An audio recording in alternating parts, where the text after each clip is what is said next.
श्री स्वामी समर्थ सर्वांना. तुमच्या सगळ्यांचा माझ्या यूट्यूब चॅनलवर खूप मनापासून स्वागत आहे. आजचा दिवस तुम्हाला शुभ जावो. स्वामींच्या कृपेने तुमच्या सर्व चांगल्या इच्छा पूर्ण होत हीच स्वामींचरणी प्रार्थना करते आणि आजच्या या नव्या व्हिडिओला मी सुरुवात करते. 2026 हे नवीन वर्ष लवकरच सुरू होत आहे. या वर्षात एक विशेष गोष्ट आहे, अधिक मास. अधिक मास म्हणजेच धोंड्याचा महिना येत आहे. दर 3 वर्षांनी अधिक मास येतो.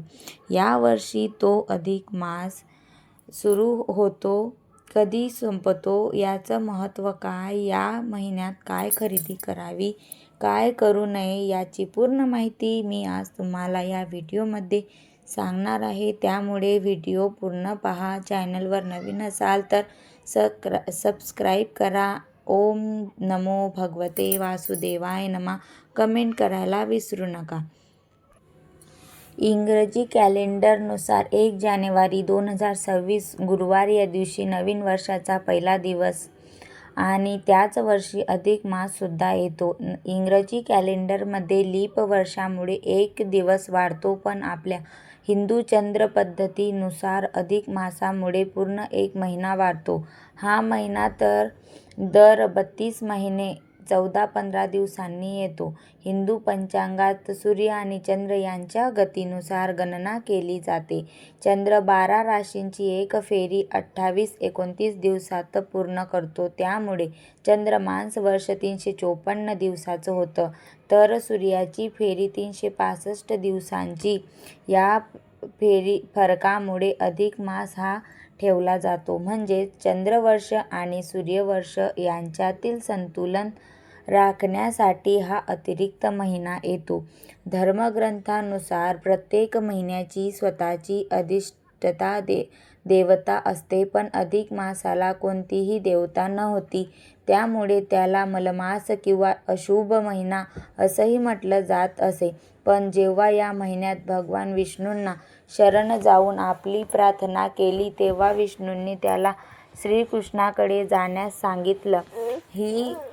ही श्रीकृष्णाने त्या महिन्याचा स्वीकार केला आणि त्याला पुरुषोत्तम मास ही पवित्र उपाधी दिली. तेव्हापासून अधिक मास हा साधा महिना न राहता पुरुषोत्तम मास म्हणून ओळखला जातो.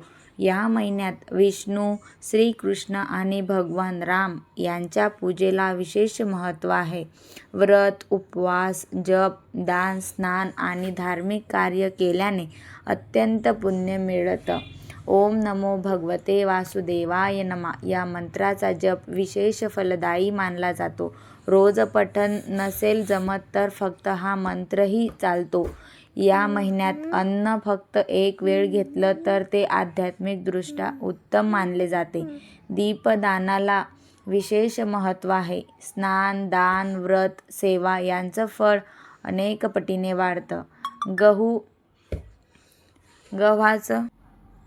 गहू, तांदूळ, मूग, तीळ, राजगिरा, दूध, दही, केळी, आवळा अशा सात्विक पदार्थांचे सेवन करावे.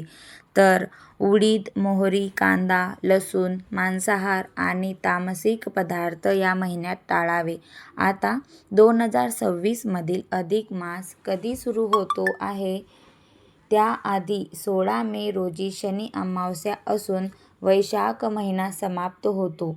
17 मे पासून अधिक ज्येष्ठ मासारंभ होतो आणि चंद्रदर्शना या दिवशी गंगा दशहरा प्रारंभ आणि चंद्रदर्शनासहित महत्त्व आहे. 21 मे रोजी गुरुपुष्यामृत योग आला आहे, जो सोने चांदी खरेदीसाठी अत्यंत शुभ मानला जातो. या दिवशी केलेली खरेदी कधीच कमी पडत नाही आणि त्यात वाढ होते असं मानले जाते. जून महिन्यातील अधिक मास चालू राहील. 3 जूनला संकष्टी चतुर्थी, 11 जूनला कमला एकादशी आहे, 15 जूनला रोजी सोमवती अमावस्येला अधिक मास समाप्त होईल.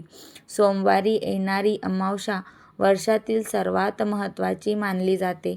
धोंड्याचा महिना म्हणजे लेक जावई मानपानाचा कालावधी. या महिन्यात जावयाला चांदीचे वाण देण्याची परंपरा आहे. चांदीला सात्विक पवित्र आणि लक्ष्मीप्रिय धातू मानले जाते. चांदी शरीरातील पाण्याचं संतुलन राखते आणि मन शांत ठेवते. त्यामुळे लेकीला चांदीची जोडवी, जावयाला चांदीचं वाण किंवा निरांजन देणे शुभ असतं. या महिन्यात आईला साडी, बांगड्या किंवा भेटवस्तू देण्याची ही प्रथा आहे. यामुळे घरात सौख्य, शांतता आणि समृद्धी येते असं मानलं जातं. या काळात एकदा तरी पवित्र नदीत स्नान करावं, तीर्थयात्रा करावी, दीपदान करावं. याला विशेष पुण्य लाभतं. तर या महिन्याची संपूर्ण माहिती मी तुम्हाला सांगितली आहे. तर तुम्हाला माहिती आवडली असेल तर चॅनलला सबस्क्राईब आणि अशाच नवनवीन माहितीपूर्ण व्हिडिओसाठी चॅनलला तुम्ही सबस्क्राईब